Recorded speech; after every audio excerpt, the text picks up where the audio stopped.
Okay, guys, welcome back. This is a remake of the live session that I had today at 7 p.m.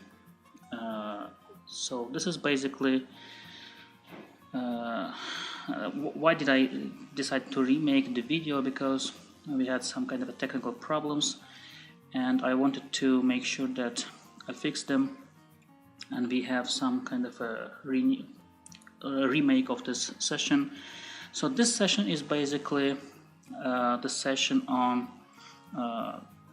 question and answers. I basically expect the participants, those watchers who join the session, to ask questions about the Turkish language, and my purpose here is to hold the sessions and answer the questions of the learners of Turkish language as much as possible. It's quite normal to have kind of a few viewers at this point, because the number of subscribers I have is very low.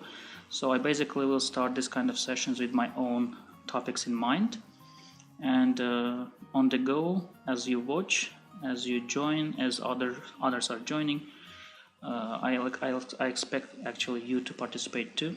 So make sure you have always questions in your mind whenever you join the sessions, because that's one of the kind of the best ways to benefit from these sessions. And so it is kind of a purpose here is to learn from everyone's questions, not only yours but also other people's questions. So the video should be a video that contains multiple questions answered. So that's basically the purpose of these videos, and this is the first session. I plan to make this on Thursdays, but it seems that I'll probably switch the time of this lesson to Tuesday, and on Saturday nights I will have second basically grammar lessons. Our first grammar lesson was on Tuesday, so I'll probably change that to Saturday, and on Saturday we will have our second grammar lesson.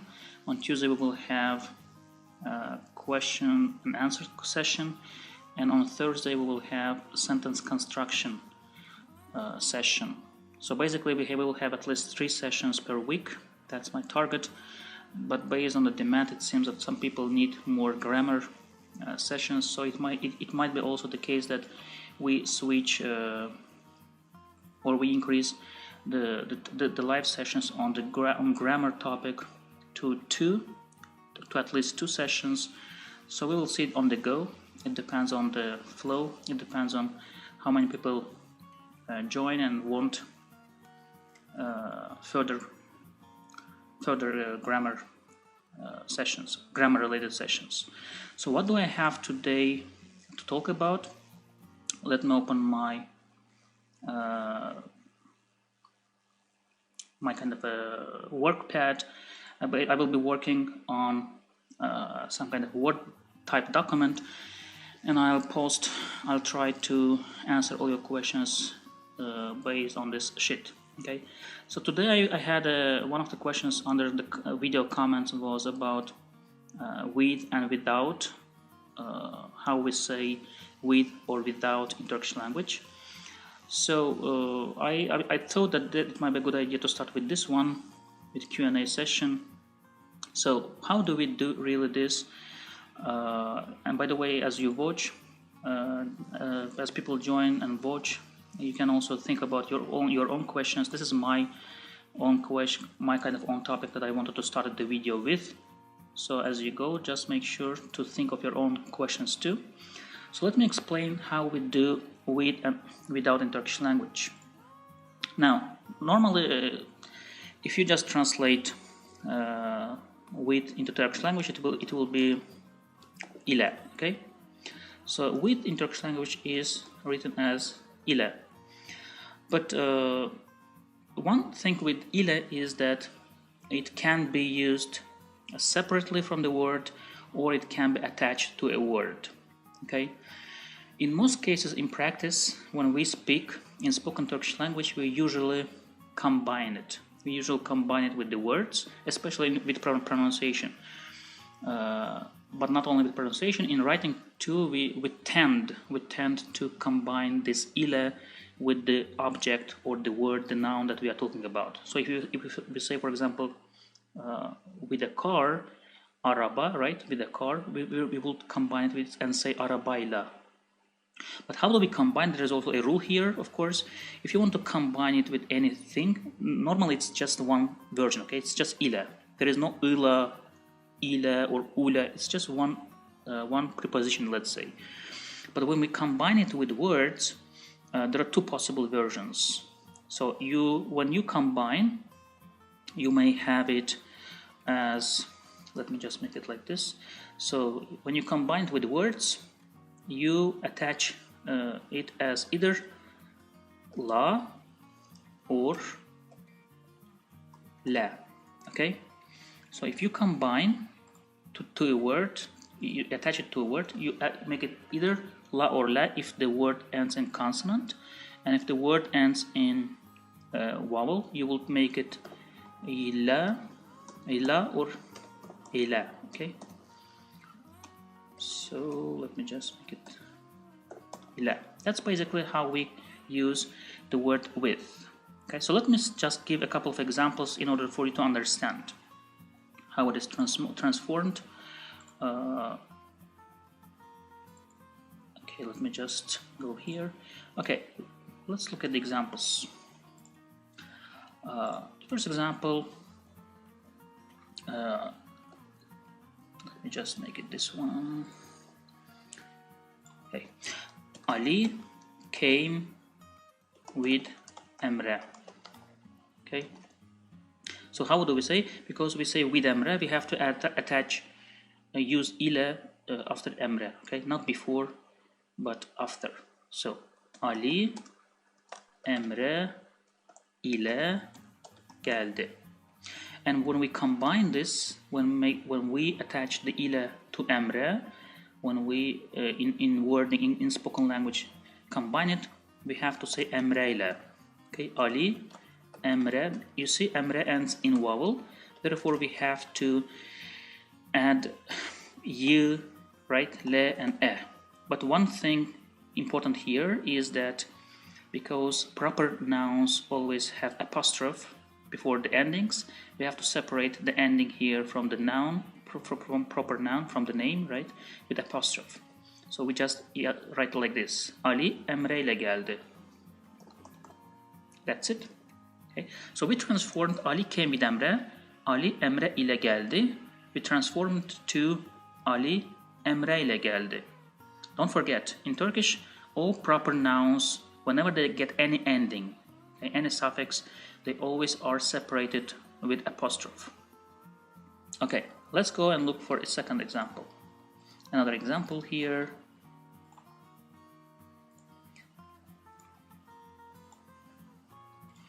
Okay, let's see another example here. Let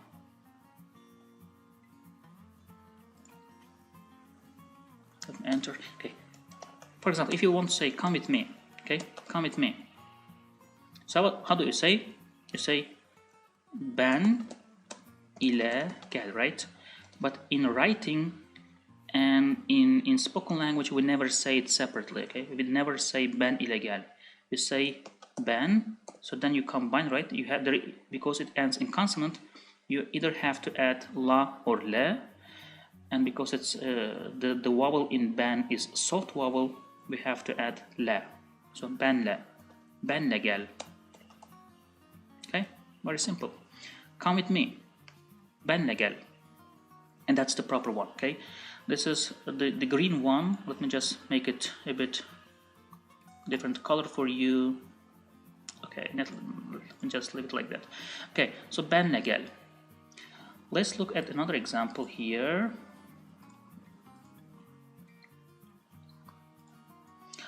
Okay, let me put enter. I wrote a letter with a pen.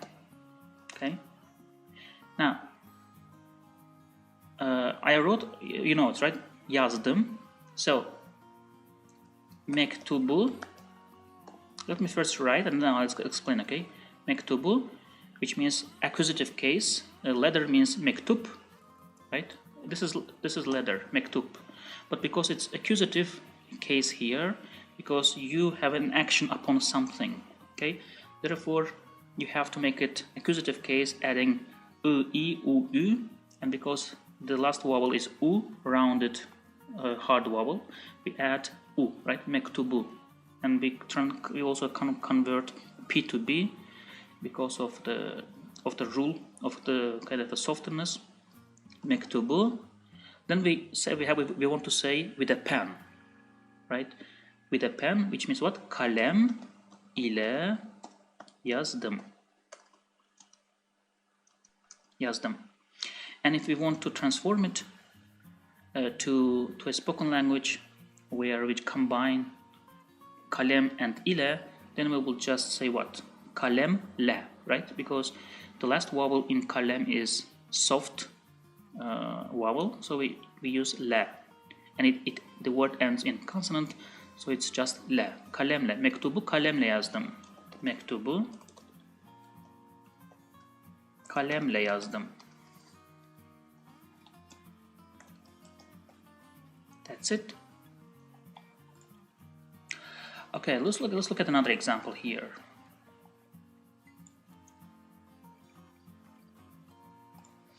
Let's say I want to say I came with my friend. I came with my friend. Okay. So because we have only two parts here, with my friend and I came, it will be just two words actually. Okay. And how we do it? So first we have to address with my friend because the verb comes at the end, right? I came should be coming towards the end. So let's address first with my friend. So what is friend? Arkadaş, right? Arkadaş. But because I say my friend, then it will be arkadaşım. And then I want to say with my friend, we have to add what? Because the word arkadaşım ends in consonant, we have to add on either la or le. And because the last vowel in the word is ı, which is hard vowel, then we just add la. Arkadaşımla, okay? With my friend. And then you say I came, geldim. Arkadaşımla geldim. Ben arkadaşımla geldim. Okay? I came with my friend. Arkadaşımla geldim. Another example to make it a bit kind of a more. I want. Of course, let me just repeat one thing. Arkadaşım, if you make it separate, of course, it will be arkadaşım ile geldim, right? And then you can say arkadaşımla geldim. Let me just copy it here. Arkadaşımla geldim. Because not ile, it should be la, right? Arkadaşım ile geldim. Arkadaşımla geldim. So in spoken language, we will say arkadaşımla geldim, not arkadaşım ile geldim. That's not practical. It's not used. People never used it. So. Another sentence, I want to be a friend with you. So we start with you, right? And you is sen. So we have to add either la or la, right? And because the vowel is soft, the vowel in sen is e, which is soft vowel, we use la, sen la. Because it's sen ile, we combine it and make it what? Senle. Okay, I'm just make it shorter now this time, so I don't kind of I will not write every time ile. So senle arkadaş olmak istiyorum. Okay. Senle arkadaş olmak istiyorum. Don't think very much about other parts. Okay.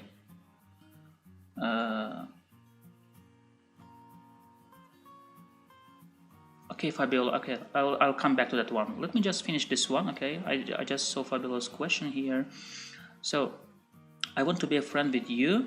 Senle arkadaş olmak istiyorum. So don't think about other parts.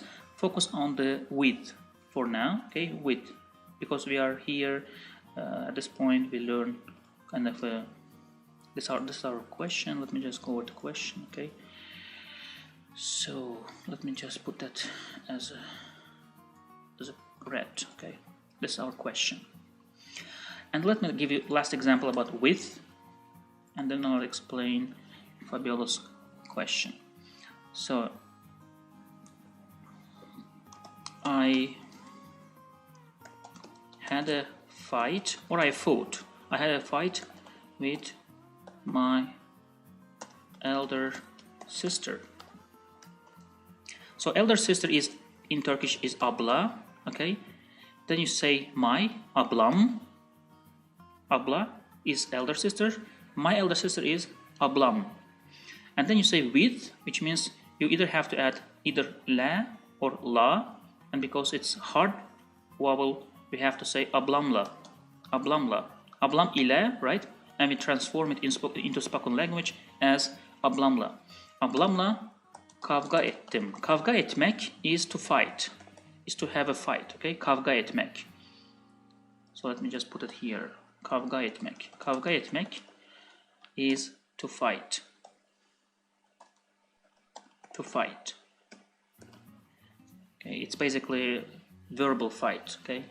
So I had a fight with my elder sister, or I fought with my elder sister. Abla, ablam, ablamla. Ablamla, which means with my elder sister.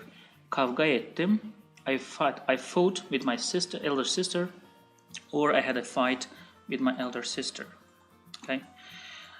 Before we go to explain without, okay, let me address Fabiola's question. So the example, I didn't face an example. I wrote a little bit with a pen. Okay. Now with the accusative case, let me open a parenthesis here. Okay. Or let me just first finish without, okay, because this is one topic, and then after we finish this topic I'll explain the accusative case, but also pay attention to the fact that we will have our grammar class on Saturday, this Saturday, on the noun cases, okay, on noun cases, and we will address definitely this topic there too. So let's finish without first. So how do we do without in Turkish language? Without is basically, we don't have such a separate structure as ile, okay, but we have endings. We have endings to make something without. We have basically the ending sız, okay, sız, and 4 variations of this. So basically we have 4 variations of this: sız, siz, I'm sorry, siz, sus, okay, sus, and süz. So if we want to say without, we add one of these 4 endings to the noun or whatever we want to not right here. Of course, depending on the vowels, it might be hard or soft vowel, and it can be closed or rounded vowels. Based on that, of course, you already understand which one to use, of course. So let's go over the examples to see how we use. Let me just also make it red for you. Okay, here we have this one as a rule. Okay, so without, let's write this one. I can't do without you. Okay, so because we don't have a separate structure anyway, it has to be together, right, combined with words. So without you will be sen, right, and then we add what? Sen, siz, because siz is more appropriate for the vowel e. Sensiz yapamam. Yapamam means I can't do. Okay, I can't do. Yapamam. Sensiz yapamam. I can't do without you. Sen, sensiz. If you want to say without him, you would say, or her, then you would say onsuz yapamam. Onsuz yapamam. Then that will means what? Without him or her. Onsuz yapamam. Okay, let me just erase it. So let's go to the next example. The next example, I will go to Ankara without a car. I will go to Ankara without a car. It can be also the car, depending on the context. if everybody knows which car you mean, of course that will be without the car. So I will go to Ankara without the car. We have to first write Ankara'ya, right? To Ankara, Ankara, and because it's a proper noun, it's also dative case, right? Dative case, proper noun. We have to add also, normal dative case is what? Either a or a ending, right? We have to add either a or a ending because we point direction to Ankara. So because we add a, and we have to add some letter in between, which will be ya, okay? Ankara'ya, not Ankara a, but Ankara'ya. That's more kind of a proper sounding to the tongue. So Ankara'ya, Ankara'ya. Then you have to say without a car. A car is araba, right? And you just have to add one of the vowels, which of course not sus or süz or sis, but sız. It is a hard vowel, so we have to say arabasız. Okay, arabasız. I will go. Future tense, gideceğim. Ankara'ya arabasız gideceğim. Okay, very simple. So sız here means what? Araba. You add just sız to araba to mean without a car. Good, Fiza. I just saw your comment. Good. Let's go with the next example. Don't go home without me. Don't go home without me. So without me, we have to start with without me, right? Me is I, so ben, basically. Then you have to say siz, of course, not siz, not suz, not süz, but siz. Ben siz. Then you have to say dative case home, right? Because it means to home. In Turkish, when we say go home, we mean go to home. Okay, so because it's to home, we have to make a dative case. It's direction, pointing to somebody, right? So you say eve. Eve bensiz gitme. Güzel Fiza. Or bensiz eve gitme. Eve bensiz gitme. Let's make it your version. Both are okay. Eve. Okay. Bensiz gitme. Eve bensiz gitme. Good. So to home, right? Without me, don't go. Bensiz. Next example, this bird is without a tail. So you start with this bird, right? Bu kuş. Bu kuş. Any idea? What did you write bensiz first and now have? It doesn't matter. Fiza, it doesn't matter that much. Bensiz eve gitme or eve bensiz gitme. It's okay, okay? Depending on the context, depending on intonation, whatever you want to stress, it depends on you. So both are okay, but the verb definitely has to be at the end, okay? You can play with the variations, different variations of eve bensiz gitme or bensiz eve gitme. It's okay to change them, the place based on intonation, but not the verb, okay? If you change the verb, normally you already make the sentence irregular in Turkish. It's okay to make it irregular, okay? You can really say, for example, gitme bensiz eve, okay? Or you can say gitme eve bensiz, okay? It means you want to stress, to emphasize that you should not go, okay? Gitme bensiz eve. It's okay. I mean, in Turkish language, you can play with this order as much as you like, but when you change the order, it definitely means that you want to emphasize something, okay? Especially when you change the place of the verb. If you want to place it at the beginning, it definitely means probably you stress the importance of the action, okay? Gitme eve bensiz. That's all very important for you to stress it, to emphasize it. Okay, eve bensiz gitme. Erika also wrote that. Bensiz eve gitme. Eve bensiz gitme. It's both of them are okay. So this bird is without a tail. So how do we say that? Bu kuş tail is kuyruk, right? And you just add, because it's round vowel, you see, u here, u, the last vowel here is u, therefore we already have appropriate ending for this, kuyruksuz, okay? Bu kuş kuyruksuz. This bird is without a tail. Bu kuş kuyruksuz. That's it. Let's have another example, and then I'll go to some other topic. Okay. Now I have two more examples. I grew without a father. Okay. I grew without a father. A father. Of course, you don't have necessarily to mention ben here, right? It already is in the verb. It's already meant in the verb. So to grow means büyümek, right? Büyümek. So I grew, the past tense, büyüdüm, and that has to be at the end. Without the father, baba, right? Baba is father. And when you say without, of course, because of the hard vowel a, we use sız, babasız. Babasız.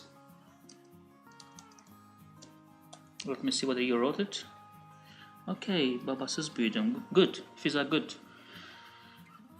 Bu kuş kuyruksuz, Erica, right. And Fiza's comment is also right. So babasız büyüdüm. Good. You already got the idea of with, without, right? And the last example I have, I drink tea without sugar. Now so let's first put the verb here, okay? The verb is always at the end, right? In Turkish, in regular Turkish sentences, the verb is always at the end. So let's put that first.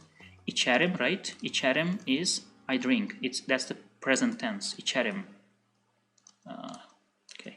İçerim. Then we have to put it in front of this, of course, without sugar, right? Without sugar, which means, let me see whether you have right something, right? Okay, ben babasız büyüdüm. Erica, right. You don't necessarily have to stress ben, but you can if you really want to make it, emphasize it, okay? So then without sugar, sugar is şeker, right? Şeker. And without would be şekersiz. So şekersiz içerim. What do you drink without sugar? Of course, tea. So you have to say çay, right? Çay, şekersiz.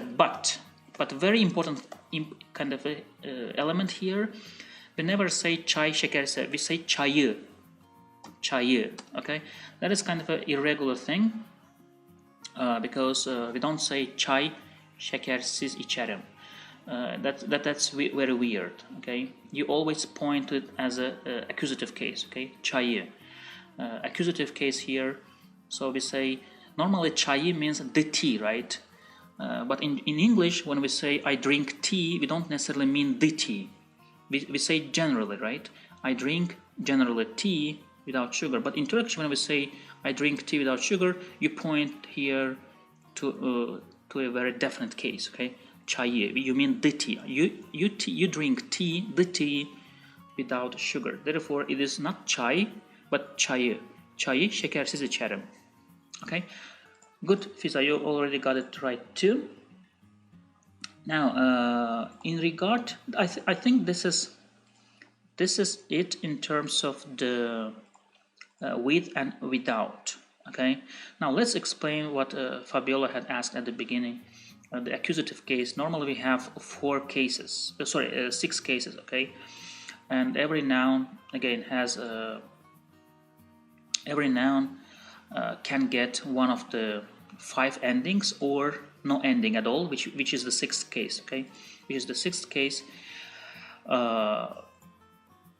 So let me just accusative case, put a heading here so that you know what we are addressing here. Accusative case. Okay.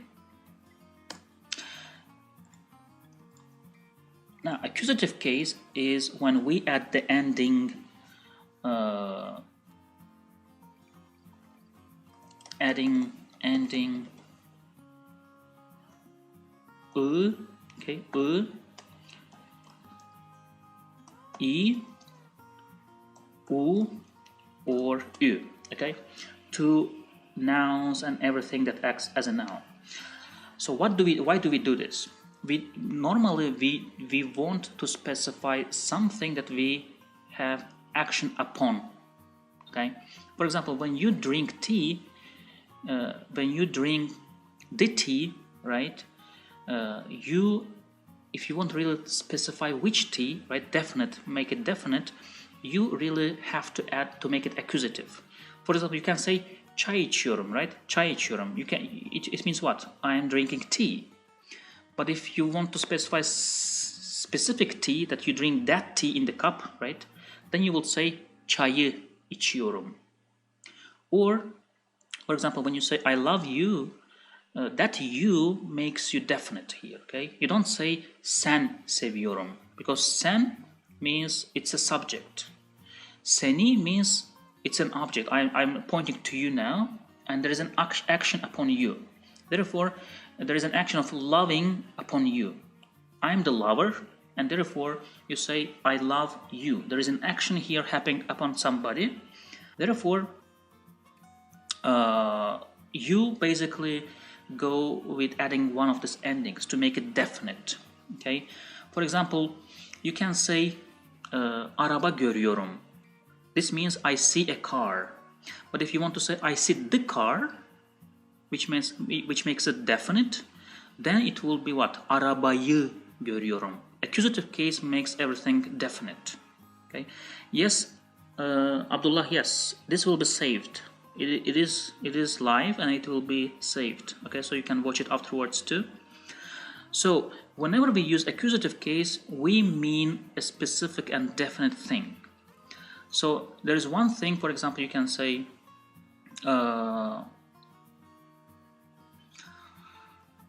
okay.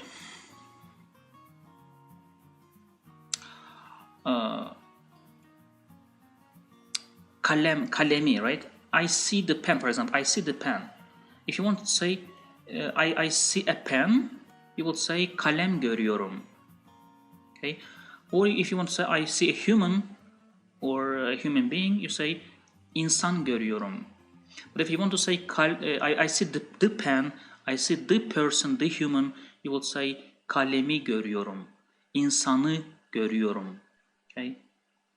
So when you say I love you, you will say seni seviyorum, not sen seviyorum, but seni seviyorum, because there is an action upon something that makes that definite. Fabiola, is it clear? Because we will anyway see this in the. I'm not sure how kind of broad I have to go here, but basically accusative case, it's the fourth. Okay, it's the fourth case of nouns, but of course it's not only added to nouns. For example, you can say, let me add here example, okay? For example,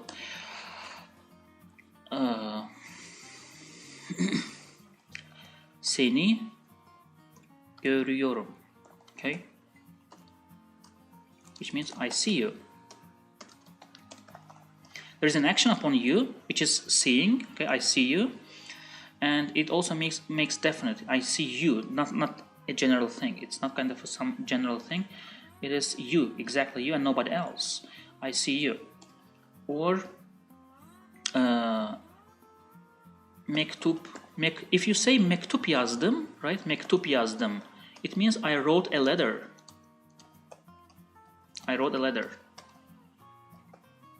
Here mektup has what? It's just without any ending. There is no ending. Mektup yazdım. I wrote a letter. But if you want to say I wrote the letter, which makes it definite, then you would say mektubu yazdım. Mektubu yazdım. Okay. I wrote the letter. So accusative case basically makes everything definite. And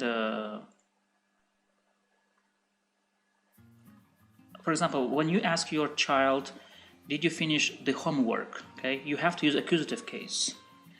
Ödevi bitirdin mi? Not ödev, right? Ödevi bitirdin mi? Ödevi bitirdin mi?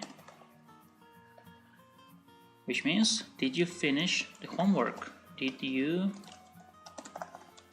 finish the homework? Okay, it means already we know what homework we talk about. Therefore, you cannot say ödev bitirdim mi?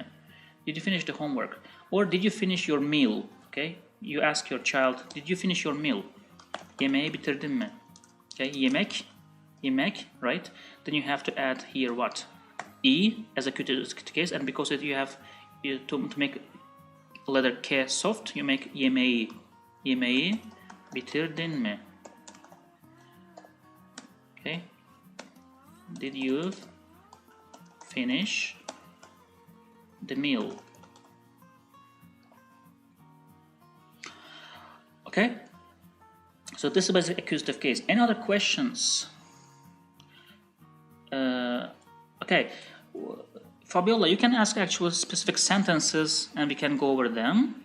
But normally it's all about when you really want to point to something and specify something and make something definite. Okay, when there is an action upon something and it is a definite action, okay? You point to definite, specific, definite thing. I can continue this list as much as you want. I mean, the examples are endless, of course. Any other questions? Maybe is there a question that accusative case respond? Well, you see, I usually say the following. If you really want to make sure that you really answer the accusative, is that the point here is I looked for that type of question very much, okay, and there is kind of some explanation as to which questions accusative case answers to, but that's very not clear because there are also other verbs that don't act that way. Okay, that's why there is exception. There are many exceptions. So I don't want to specify to specific kind of a. But the point is the following. If you can answer it in the following way, for example, if you can answer it this question whom, okay, whom. For example, can you say it is the answer to the question whom, because we cannot say for what, right? For who it is whom, for what it's still what. You cannot, for example, say what do you love, right? But you can say whom do you love. So accusative case is all about whom, okay? Whom do you see? Whom do you like? Whom do you love? Okay, it's an action upon somebody.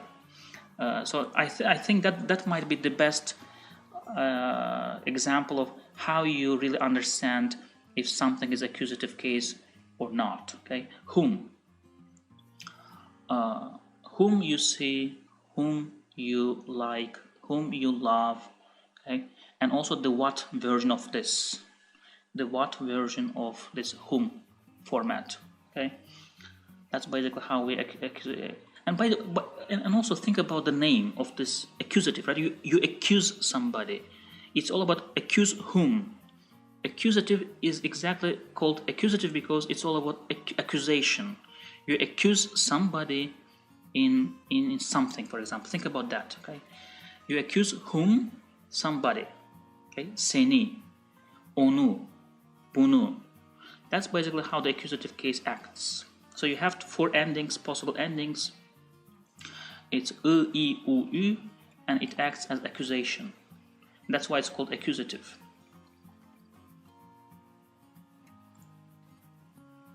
Is it a bit more clear now?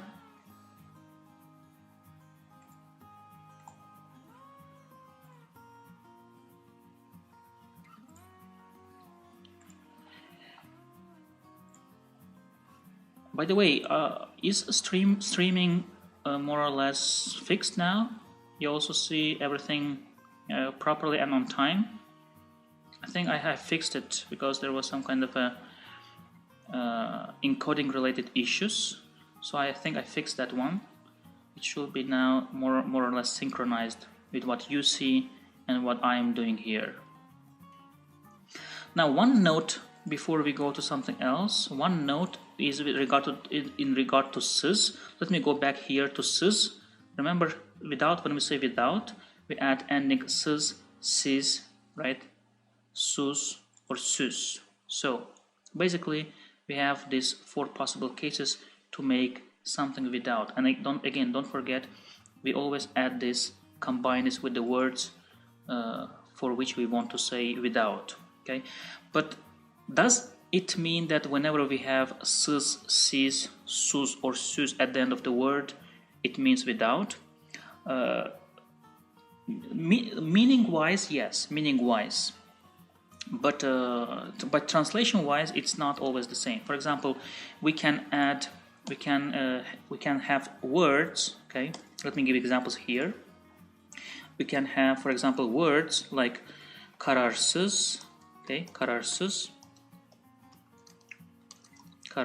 which means indecisive. Okay, indecisive, kararsız, undecided, indecisive person. Okay, irresolute, for example. Like then we can say, for example, mutsuz. Okay, mutsuz, which means unhappy.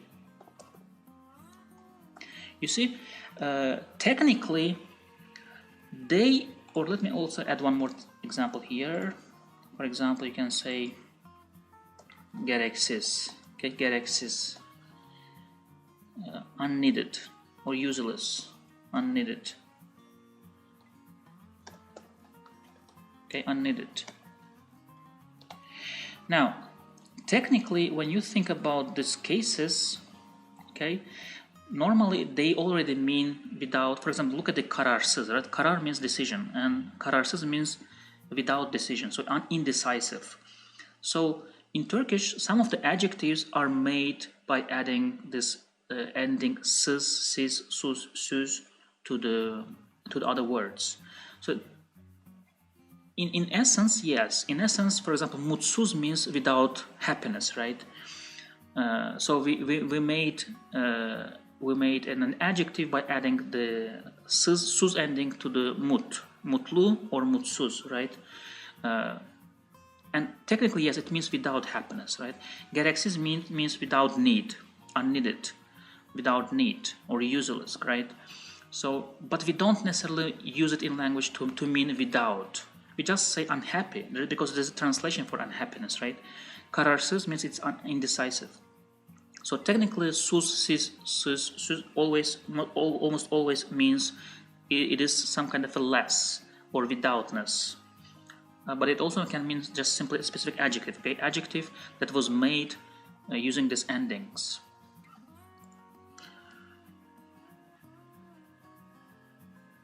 Okay, one more thing I want to explain today.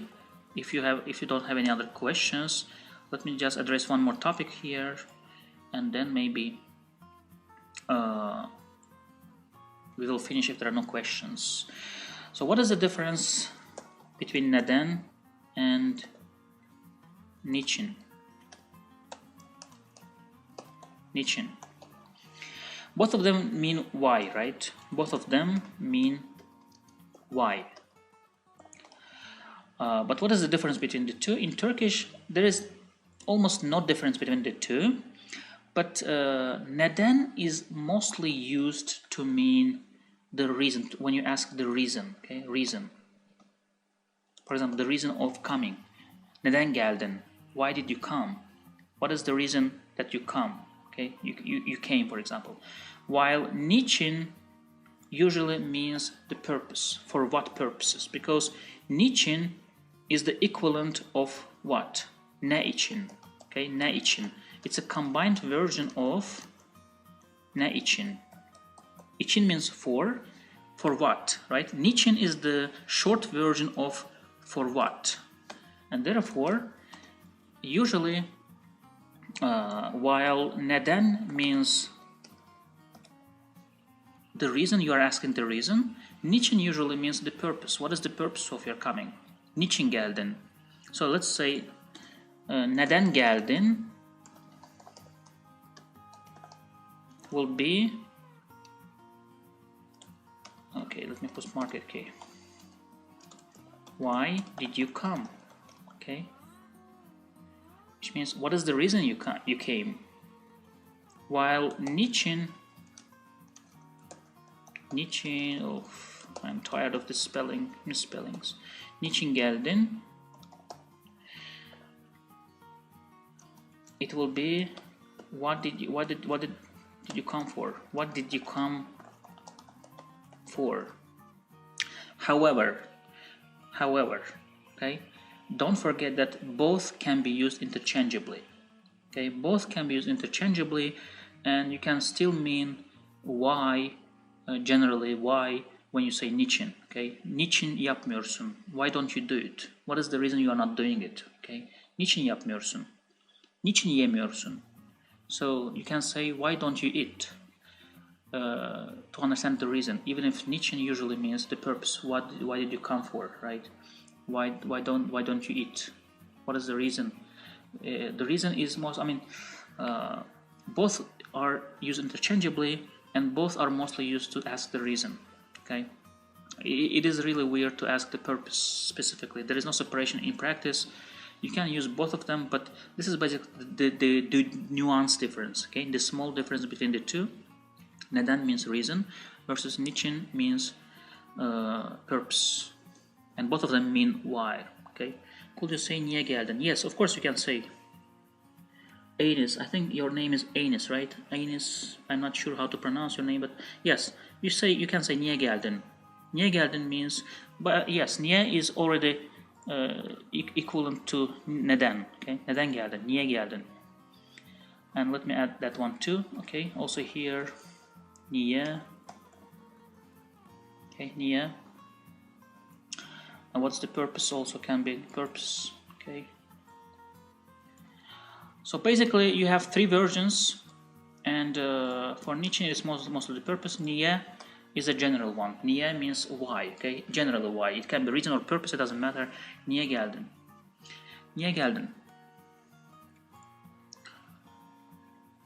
Okay, what else? One more thing before you can also think about your own questions. One more element I want to explain today is the word about. Okay, the word about, how we use about in Turkish.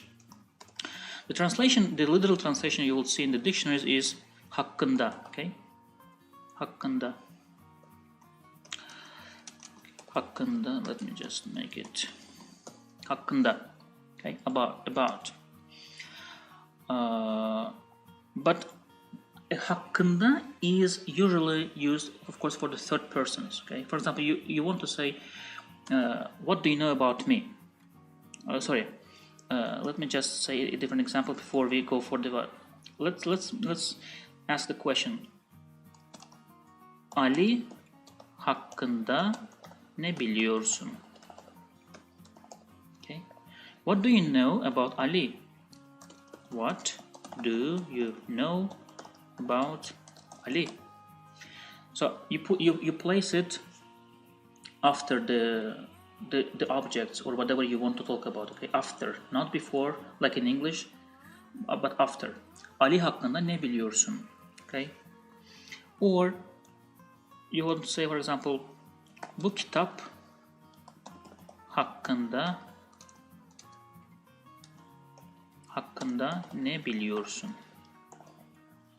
Pay attention to the fact that both of them are about the third person, okay? About the third person. What do you know about this book? Okay, this book.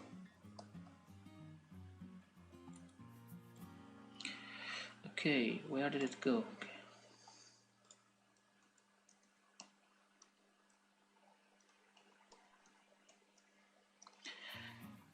Where did it go? Okay, now it's here. Okay, let me go forward.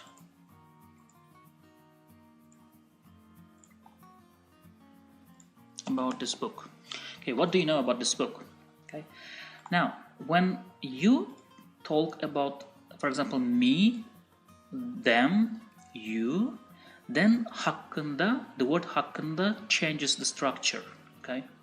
Now the dictionary translation is hakkında. When you talk about, the translation is hakkında. That's the unique version of the translation. Okay, but if you want to say, what do you know about us? Okay, then the structure changes.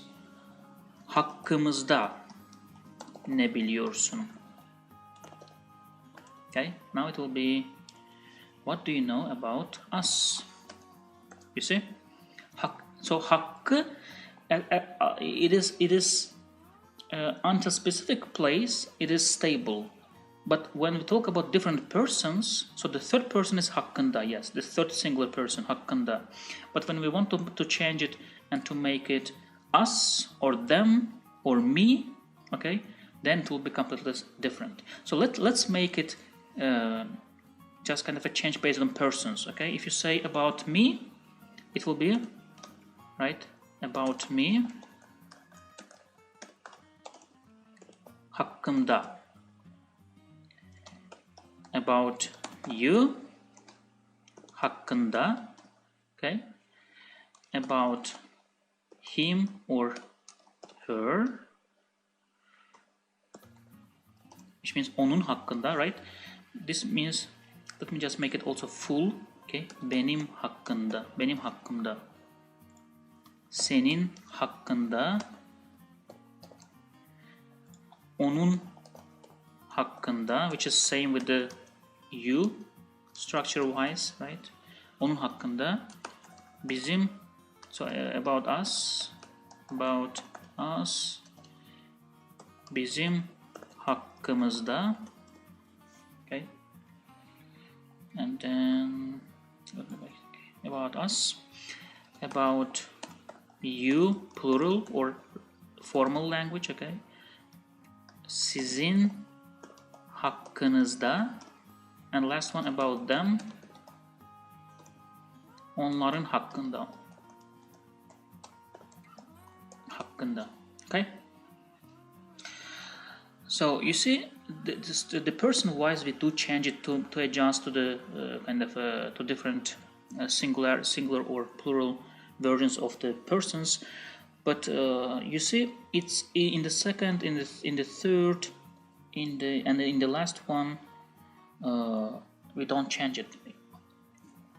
Normally in Turkish you can also say haklarında, onların haklarında in plural, okay, like this. But you can just keep it hakkında, okay, without even changing it. Onların hakkında, because that's also a unique word as about, okay. So this is how we use about.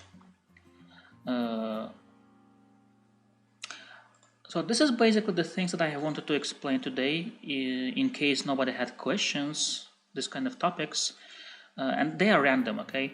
I don't necessarily have a very structured way of doing this question and answer session. I specifically choose random things to talk about, but mostly, of course, as the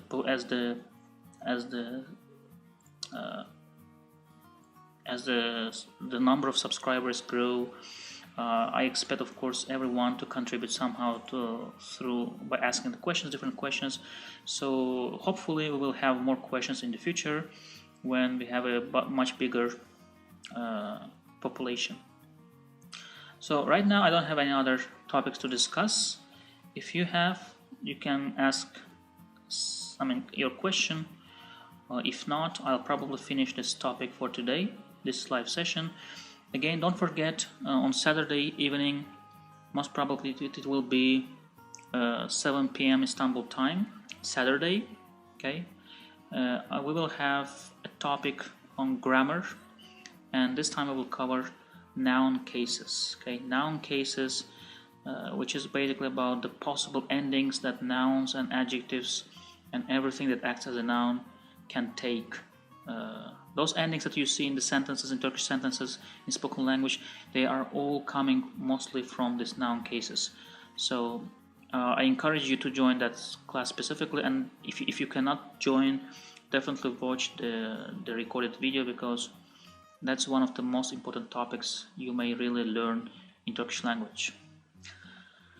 Okay, if there are no other questions, and I see there are even no participants left, maybe because of the time, hope to see you on Saturday. Especially don't forget to put your questions under these videos for me to address them in the further ones, in the further sessions. If you have any question that you want to be addressed in the Q&A sessions, please let me know. If you are still not a subscriber of this channel, also I will be happy to see you among the subscribers. That's basically it. Don't forget to make notifications on. I'll see you all on Saturday hopefully. Görüşmek üzere arkadaşlar. Hepinize hoşça kalın.